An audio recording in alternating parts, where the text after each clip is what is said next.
Okay, it's recording.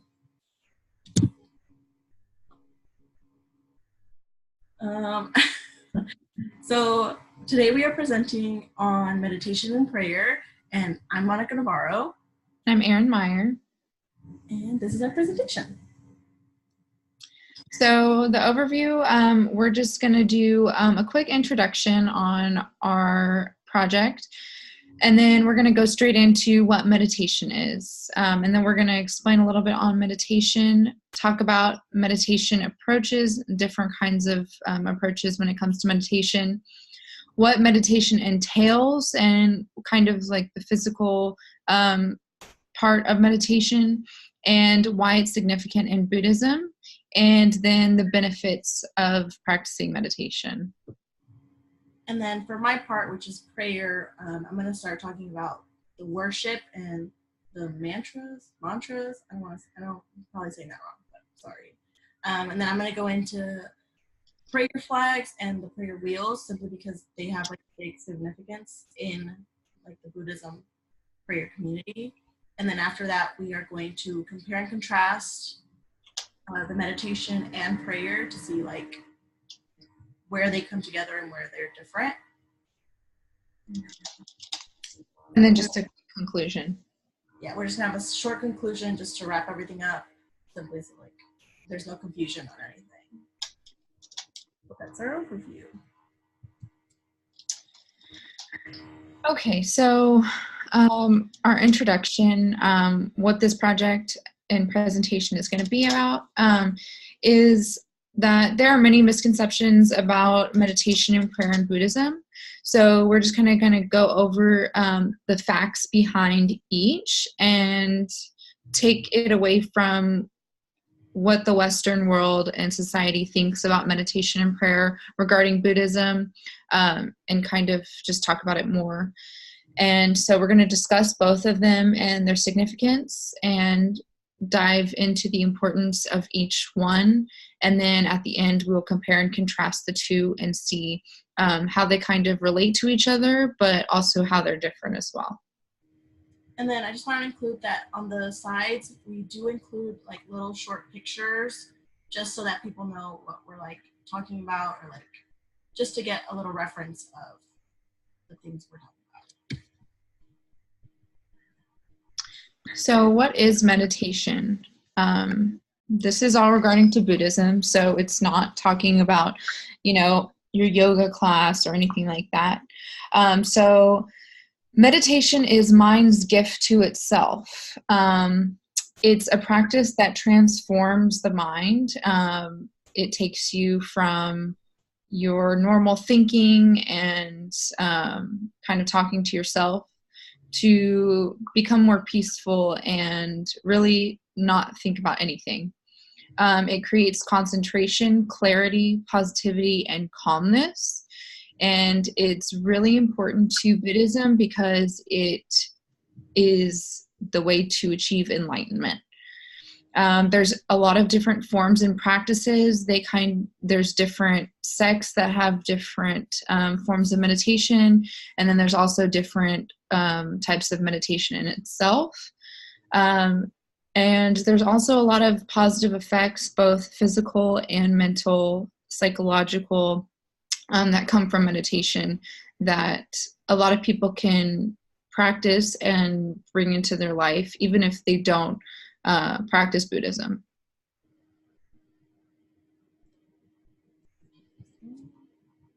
So we're going to start with meditation approaches. So there's two different types of approaches. We have, excuse me if I pronounce these wrong, Samatha, which is known as calming, and then Vipassana, which is known as insight. So the Samatha is comprised of two different types of meditation, mindfulness of breathing and metta bhavana. And then also Vipassana is composed of two as well, and that's spiritual death and spiritual rebirth. So the next slide, we're going to talk about Samatha a little bit. So like I said, it includes two different parts to it. So there's mindfulness of breathing. So this is a form of meditation that is basically what it's called, mindfulness of breathing. So you're using your breath as an object of concentration. When you do this, you become aware of the mind's tendency to jump from one thing to another. And this allows you to kind of understand your mind. And once you understand it, then you know how to have a handle over it and kind of stop it from doing things you don't want it to.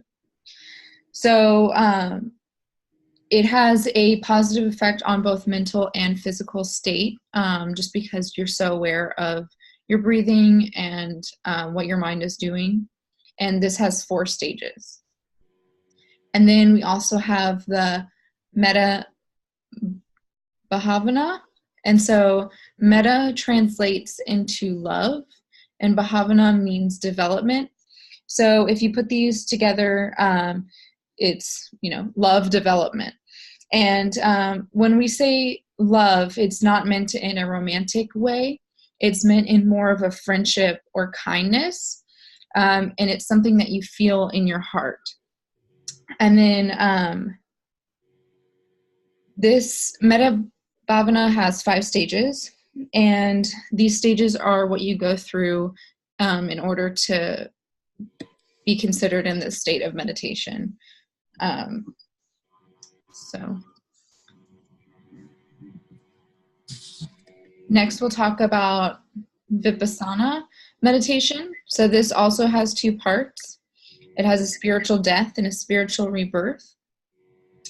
So spiritual death is not, it's not a physical death. It's referring to one's illusions and disillusions of who they are and how things really are in the universe, and the death of these perceptions. So it's also known as insight practice. And whenever you're in spiritual death, you are contemplating a lot of different things. So you are contemplating basically everything, and this can lead to the reality that there's no grasp on anything in life. And so this opens up one's humility and kind of makes one realize that they're not really important, and that you can't really grasp everything that happens in the world and in your life. And so it just kind of makes you think while you're not thinking, and kind of just ruins all illusions that you have of the way that your life functions. And then we also have spiritual rebirth, which follows spiritual death. And so after you have a spiritual death, it leaves kind of the question of what is everything, what is being, what is life, what am I? And this is a way to be reborn spiritually, not physically or not in a legitimate sense, but you become a new being. So once you become a new being in spiritual rebirth, you're full of compassion and wisdom, and your ego is kind of part of the spiritual death. So you're really opened up into just being a human full of wisdom and compassion, and trying to live your life out that way.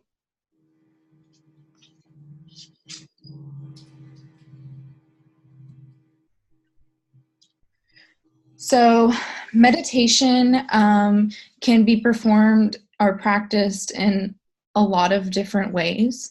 Like I said before, every sect kind of has a different way, and every different method has a different way, but these are some general practices that meditation is done in Buddhism. So you can meditate sitting, standing, or walking. So whenever I went to go visit and interview a Buddhist monk, I asked him the best way to start meditation, and he said walking is sort of the easiest way to do it because it allows your mind to kind of focus on something else besides just sitting there. So you're walking around and you're able to meditate that way. But the most popular way is, of course, sitting on the floor in a very comfortable position. You have to get comfortable so that you're not focused on your discomfort, but you're focused on clearing your mind. You can also do it standing. However you kind of want to do it, you can do it. So, of course, the main goal of meditation is to focus on your breathing. Once you focus on your breathing, then your mind kind of dissolves any other thoughts, and you're just focusing on just being. A good trick to kind of stay focused on meditation, especially whenever you're first starting, is acknowledging the thoughts that do arise. So if you're in a meditative stance, then if you're new to it especially, you'll have thoughts that pop up into your mind. And instead of getting upset at yourself for ruining your meditation or getting annoyed that your brain won't stop thinking, just kind of acknowledge the thought, say, okay, I'm thinking, and then go back to practicing your breathing and focusing on just not thinking. So this is something that is kind of important to really get a good practice in meditation, and also continue the positivity, because the last thing you want to do is bring in negativity to your meditation. So just acknowledging it and letting it be there for a second and then moving on will really help. Also, there is some chanting before or during meditation. So not necessarily in laity do they chant. Of course, any individual can do and practice however they want. But mostly it's in monks who chant. So sometimes they will chant before their meditation in order to kind of prepare themselves. Or they can practice their entire meditation with chanting. So they not only use mantras, but they also use dharmas. So a lot of it is just prayers or scriptures that they have memorized and are chanting in order to meditate or prepare themselves for meditation. So it's just to kind of get them in that trance and just really clear their mind while also focusing on what they want to focus on.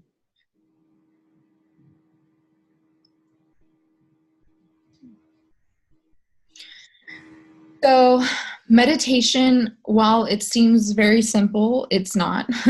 There's a lot to it, and it's very, very, very important, especially in Buddhism. In Buddhism, it's really important in general, just to clear your mind and kind of shed all of the negative feelings that you have and negative thoughts, negative behaviors, and just become a very positive and calm, collected person. This is kind of the goal of Buddhism, is to reach this so that you can reach enlightenment, so that you can reach nirvana. So to start this whole process is where we have meditation. So of course, meditation clears the mind, which is kind of the first step in becoming this person that is an ideal Buddhist. It promotes self-awareness and humility, which is also very important. It allows one to kind of realize that they are but a speck of dust in what the world is, and what life is, and what the meaning of everything is. And that humbles a person, and that's what you need in Buddhism. It brings awareness to one's mental patterns. So meditation allows you to understand what your thought processes are, what you're thinking, what comes to your mind, and change these things. And when you allow yourself to recognize your behaviors, especially in your mind, then you can assess what needs to change and what needs to be different and how you can get there. Most importantly, it is the way to reach enlightenment. So an enlightened being has to come from meditation. It has to come from having that mental state. And so because of the importance of enlightenment in Buddhism, meditation just kind of falls on the importance spectrum as well. And then self-mastery of thoughts and emotions will ultimately lead to enlightenment. So if a person is able to, halt thinking, remove negativity, remove attachment, and discipline their mind, then they will be able to eventually reach enlightenment. Although it may take a long time for this to happen, a lot of practice, a lot of discipline, these are the steps that it takes to reach it, and that's why it's so important.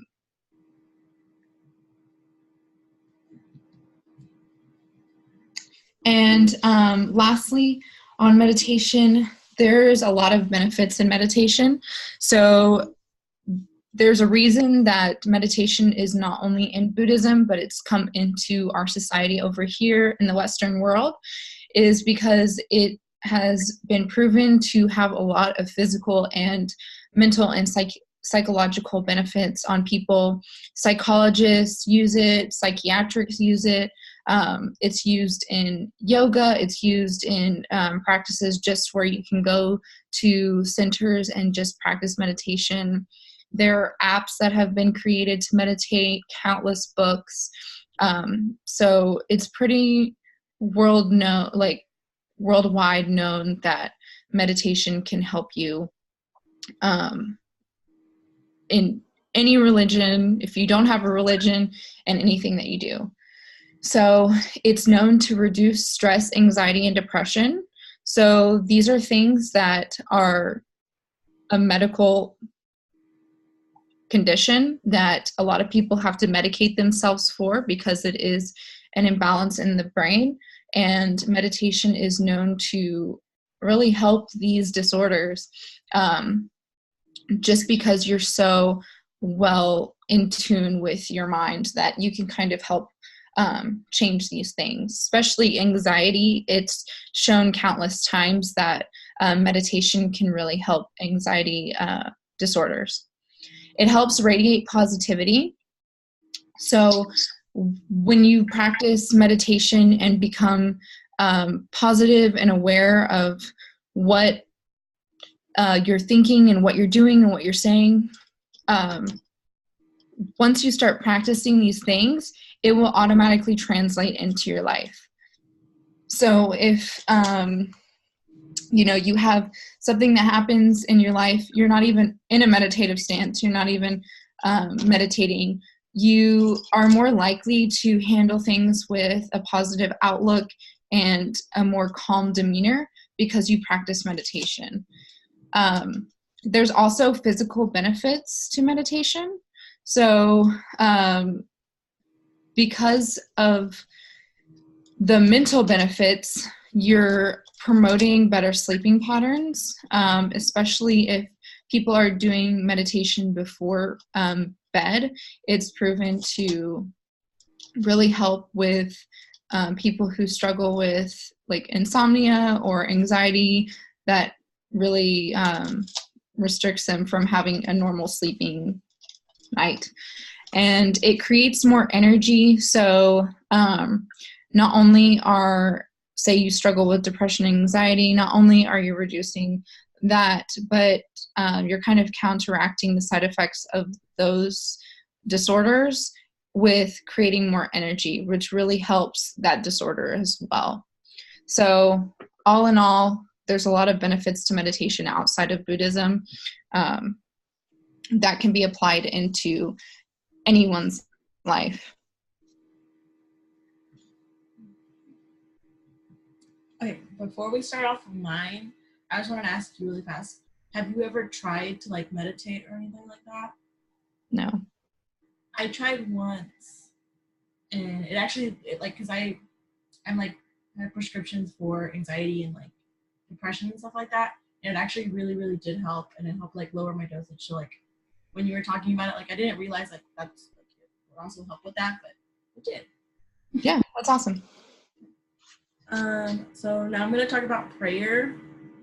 And for Buddhist worship, it's a lot different than when you hear of prayer for Catholic people or Christian people, because usually when they're praying to like their God. But Buddhists don't pray to a creator God.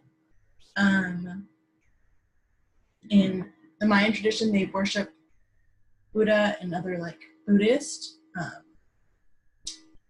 Usually what the prayer entails, it's like listening to different monks reading like religious text. And sometimes there can be music playing, sometimes there's not. It just depends on where you go and like, what's going on. The mantras, it's like a short prayer.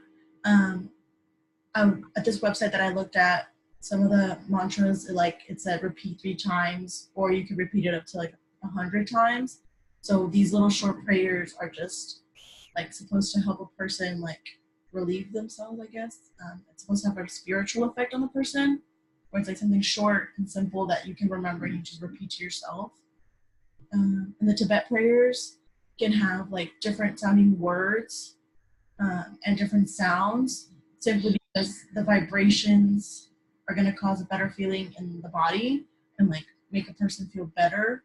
It's just the vibrations that cause the person's body to feel better, and that's why they use different sounds and different words. So for prayer in worship, people can often like do it at home or in a temple.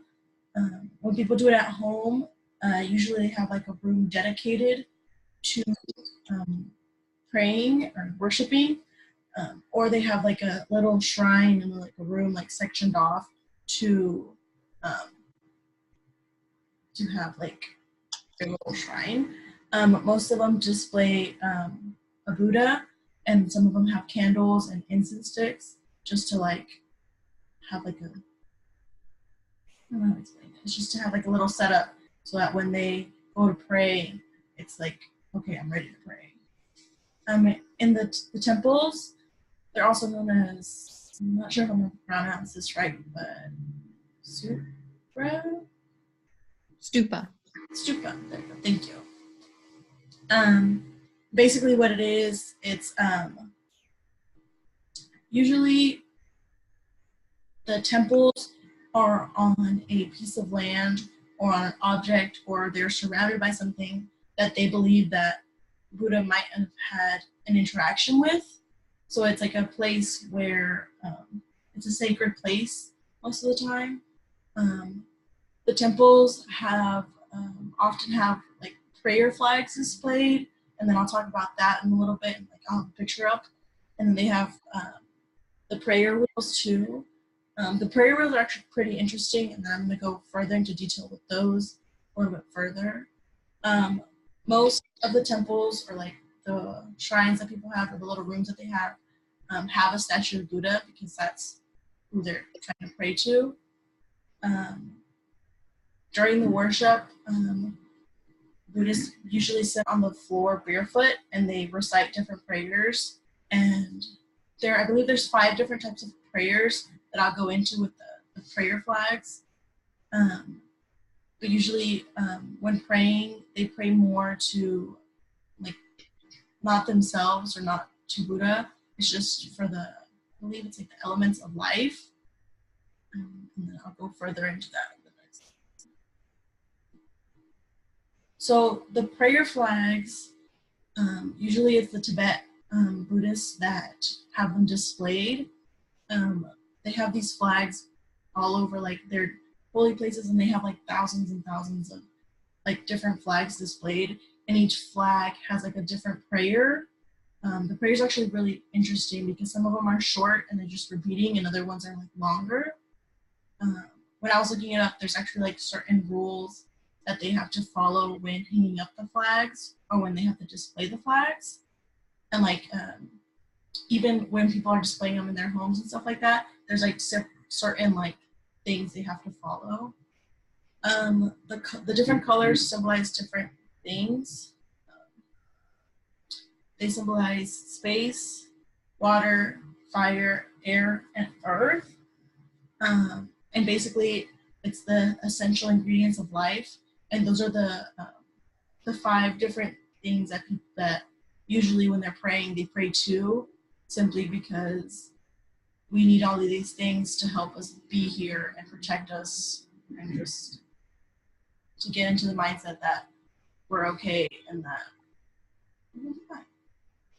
I find it really interesting because the flags, I've seen the flags before, because when I had to do my interview, I went to a temple in Dallas, and they had a couple of different like flags in different colors, and I just thought it was super interesting because I had like never seen it before, and like if I had, I didn't know what they were, but I think it's really cool that each color has like a different element.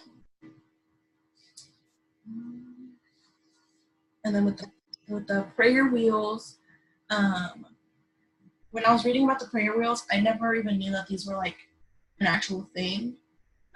But all around the edges of the actual like wheel, there's short little mantras on them, and usually it's like a a prayer aid. It's basically like with Catholics, we have like rosary beads to like keep up with which prayer we're on, or like how many more we have to do. And usually the prayer wheels also have a little bead that it can help you to show where you're starting and then where you're finishing. The mantras, it just depends on the size of the actual prayer wheel, because I was reading the story and it said that some are really small and that they can fit on necklaces, and then some of them can be up to like 9 feet tall. So depending on the size, it's going to be like the size of the mantra, or like if it's just going to be one or multiple. And then usually they're both common in Tibet Buddhist communities. I'm not sure why that is, but it's simply just because. And like I mentioned earlier, that they come in like various different sizes. Usually when you see the flags displayed on the inside, you're gonna have the prayer wheels, simply because they're both the Tibetan Buddhist in the Buddhist communities. And then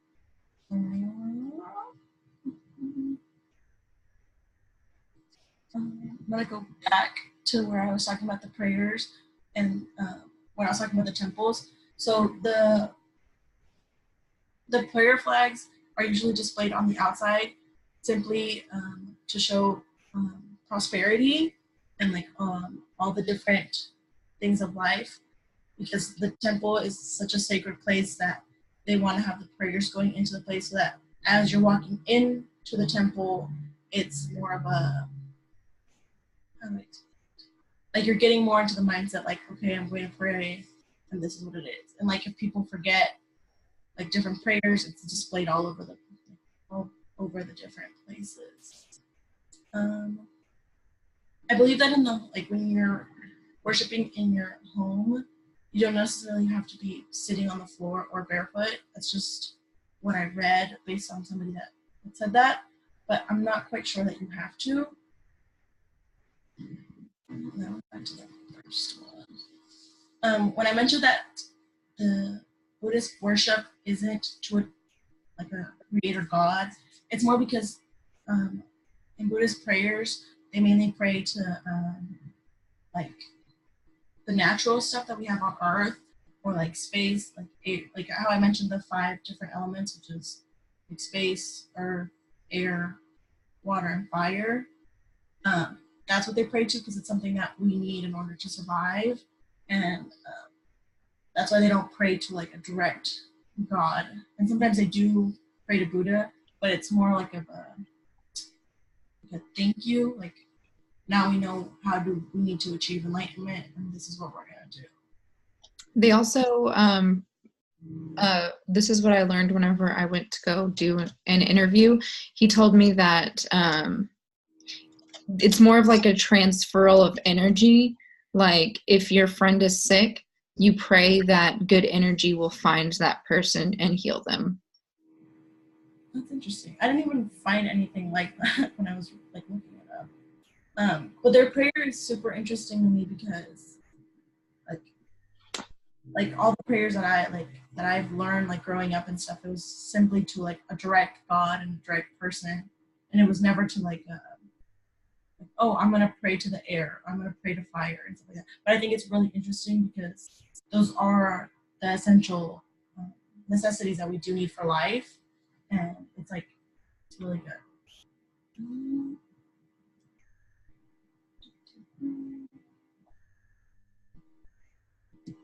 And then also with the prayer wheels, there are a little like there's like little small different rules that people have to follow in order to like have them or to like wear them and stuff. It's just like it's basically like a sign of respect to be wearing. Like you have to just be respectful if you're wearing it and things like that. And then the prayer wheels and the flags are a prayer aid, so it's just to help people like if you're in trouble or something, you need something fast, you have it there and you can read off basically what the prayers say. And like I was talking about it earlier, the mantras, since they're so short and they're repetitive, sometimes some of the larger prayer wheels will just have like repeated mantras. I think it's really cool that some of them, the prayer wheels come with a little bead so you can like keep up to where you're going. And then while I was looking these up, there was another one where it was basically like a sphere almost, and it had like a little stick attached to it, so you could spin it, and then when it was spinning, the mantras were like reading. Like you could be able to read the mantra as it was like sliding around, rather than like you having to turn it. Then you just have to turn the little stick, and then you could read it. Shall we go on to the next one? For the contrast, I could like it was really hard for me to find like actual contrast because they're almost super similar. But prayer focuses more on the elements of life, which are space, fire, water, earth. I'm missing another one. Simply because meditation focuses more on like mental health and like healing yourself before you heal, like before you pray to like the different elements of life. And meditation can be done almost everywhere, but usually when prayer's happening, it's more of you have to be in like an inclusive space in order to do it. I'm pretty sure you can do it anywhere, but it's like more recommended to do it in like a shrine or like in a temple and things like that. Like you mentioned earlier, the prayer focuses on the transferring positive energy to others, which is like also in times like all the other elements, because you're sending positive energy out into the world so that it can help out anybody. Should I move on to the next one?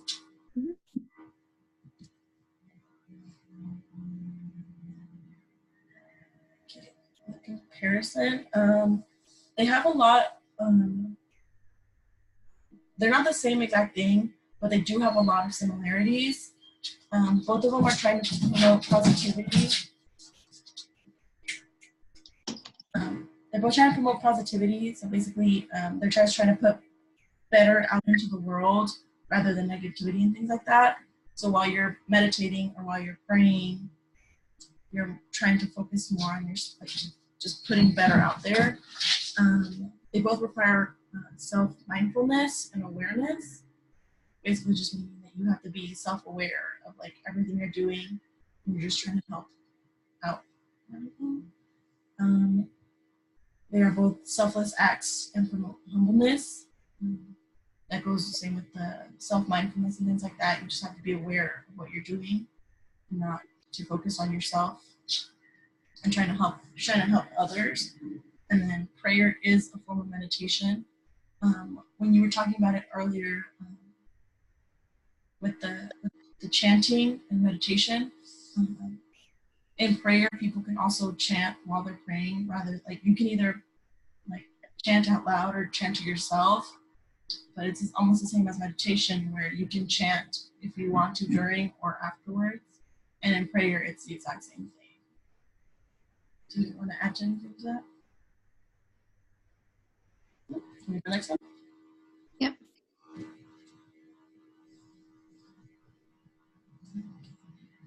So the conclusion, the meditation and prayer are very important to the Buddhist practices, simply because meditation and prayer are also a helpful way to reach enlightenment, and it's something that the Buddhists need in order to find like self-awareness and stuff like that. Meditation allows one to have a still mind, so basically it just helps you find clearness in anything you're doing and things like that.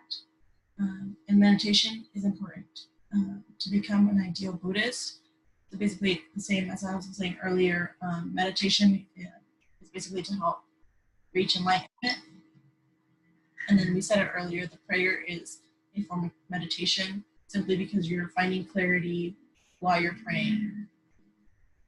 And then prayer allows for one to transfer positive energy to others. Basically, you're praying to help other people. And then prayer promotes selflessness, which is an essential to get rid of suffering.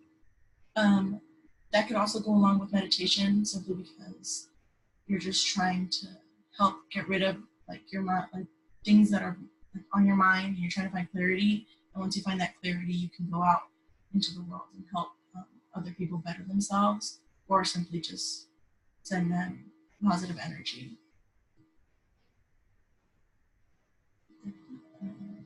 Do you want to add anything? Yeah, so just when I say meditation is important to become an ideal Buddhist, when you think about like the ideal Buddhist, you're thinking about someone who's, full of good karma, I guess you could say. They do good unto others. They help the community. They are aware of not only their thoughts, but their actions and their speech. And a lot that plays into it. You could go into vegetarianism and all of that stuff.